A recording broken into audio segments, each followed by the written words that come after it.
Fort Worth has issued a severe thunderstorm warning for northeastern Denton County in north-central Texas, northwestern Collin County in north-central Texas, southeastern Cook County in north-central Texas, southwestern Grayson County in north-central Texas, until 1:15 a.m. Central Daylight Time.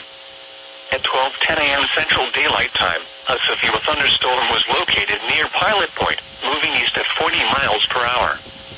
At 12:09 a.m., golf ball size hail was reported in Pilot Point.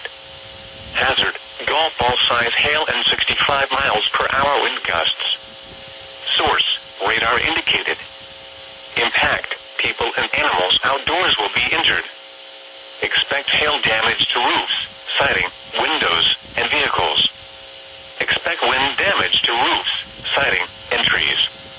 Locations impacted include McKinney, Frisco, Denton, Allen, Prosper, Salina, Pilot Point, Van Alstyne, Howe, Aubrey, Krugerville, Crossroads, Gunter, Ray Roberts Park, Isle du Bois, Tioga, Weston, Lincoln Park, Elmont, Providence Village, and Lake Ray Roberts.